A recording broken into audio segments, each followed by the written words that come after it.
At 8 in the morning, I woke to the roar of chainsaws outside my window.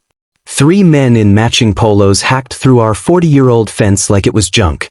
No paperwork. No warning. But when Grandpa stepped out carrying his belt-fed M60, everything in our neighborhood stopped. I was supposed to be grading history essays that morning.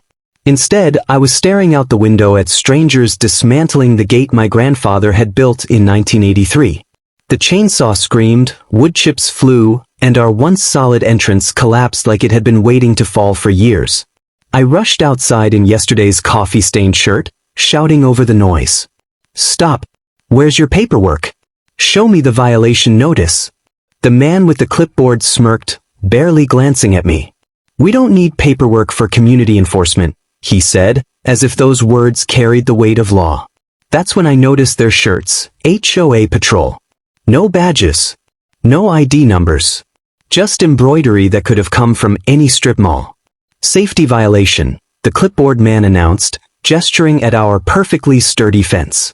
It hit me all at once. They weren't here to enforce anything. They were here to intimidate. My voice shook with anger. "You skipped every legal step. This is private property."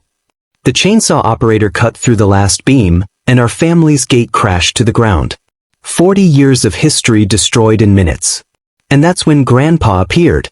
Walter Martin, 82 years old, veteran of Key San, shuffled onto the porch with a steaming mug of coffee. He didn't shout. He didn't panic. He just watched the wreckage, eyes narrowing like a soldier reading enemy movements. Then he set the cup down. We both knew what came next. The scrape of metal echoed from the shed, and my stomach clenched. When Walter emerged, he wasn't carrying garden tools. He dragged out the same belt-fed M60 machine gun he'd kept since Vietnam. He set it on the porch table like it belonged there, tripod clanking against the wood. The patrol froze. The chainsaw sputtered silent. Walter sat, adjusted the weapon, and finally spoke, "Just having coffee on my land." The morning sun caught the barrel, and for 30 electric seconds, nobody moved. One neighbor across the street lifted her phone to record. The GoPro on the youngest patrol member kept rolling. And I realized the entire world might be about to see my grandfather defend his fence with a war relic. By noon it was everywhere. Clips on Facebook. Edited TikToks. A live stream replay from the GoPro kid. Some called Walter a hero, an old soldier standing his ground. Others screamed he was a dangerous lunatic with a machine gun. The truth didn't matter anymore. The narrative had taken off. News vans crowded our quiet street. Microphones shoved in our faces. Neighbors argued in comment sections. Walter? He just kept sipping coffee like the world hadn't labeled him both patriot and criminal in the same breath. The HOA, meanwhile, panicked. Their patrol vanished, and official statements started flying about community safety and unauthorized structures.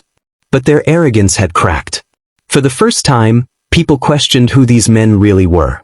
And while the internet argued over my grandfather's weapon, I started digging. That's when I realized this wasn't about a fence at all. I pulled every HOA guideline I could find. Every page talked about written notices, 30-day warnings, and official hearings. We'd received none of it. So I went to the county clerk. The woman behind the desk frowned when I mentioned HOA Petrol. She tapped a few keys, then looked up.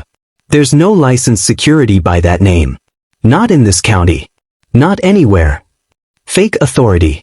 Driving home, my phone buzzed. An unknown number. "Check Pinnacle Development Permits. Follow the money." My hands shook as I searched.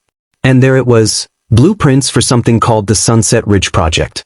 A sprawling luxury development that would require widening the road that ran directly past our property. And right where their maps showed a bottleneck? Our fence gate. Suddenly it all made sense. The fake patrol. The chainsaws. The arrogance. Our family fence wasn't just wood. It was millions of dollars in the way. 2 nights later, at exactly 2 a.m., every motion sensor around our yard triggered. Floodlights lit up the night like midday. 3 figures in dark clothes crept toward our rebuilt gate with lock cutters, battery-powered saws, and professional demolition gear. This wasn't amateur hour anymore. I grabbed my phone and went live. Within seconds, hundreds tuned in. "Surprise," I shouted. "You're on camera." They froze. Then Walter stepped outside. Not with anger. Not even with threat. But carrying the American flag in one hand and placing the M60 calmly on the porch table. The image burned itself into memory. A veteran, flag waving behind him, spotlight cutting through the dark, facing intruders who suddenly looked like schoolchildren caught stealing candy. The live stream exploded. Thousands joined. Comments flew. Heroes. Criminals. Patriots. The intruders panicked, scrambling to pick up their gear. In their rush, folders spilled open, stamped with a corporate logo I instantly recognized. Pinnacle Development. Proof. Caught live on camera. By morning, our yard was a gathering place. Neighbors poured in, sharing their own stories of fake violations, surprise, patrols, and intimidation. One woman shook as she revealed her secret weapon, weeks of audio recordings. On the tape, the HOA president's voice was unmistakable, colluding with Pinnacle executives. These old folks won't fight. Just clear their obstacles quietly. The crowd gasped. We weren't crazy. We weren't alone. That evening, we held a community rally on our front lawn. Folding chairs, a projector, people live streaming from every angle. For the first time, the HOA's fear tactics backfired. Because truth had become contagious. 2 weeks later, the district attorney brought federal investigators. RICO charges. For extortion. The HOA president pled guilty. Pinnacle executives faced decades in prison. Our footage, our neighbors' testimonies, and Walter's unshakable calm became the backbone of the case. But as we walked out of court, Walter leaned toward me. "Daniel, remember, the real fight isn't in here. It's out there, with people who think silence equals surrender." Today, our fence stands stronger than ever. Security cameras record everything. Walter sits on the porch, flag behind him, coffee steaming, M60 gleaming in the sun. He doesn't brag. He doesn't threaten. He just reminds me, fraud only wins if we let it. Courage is contagious.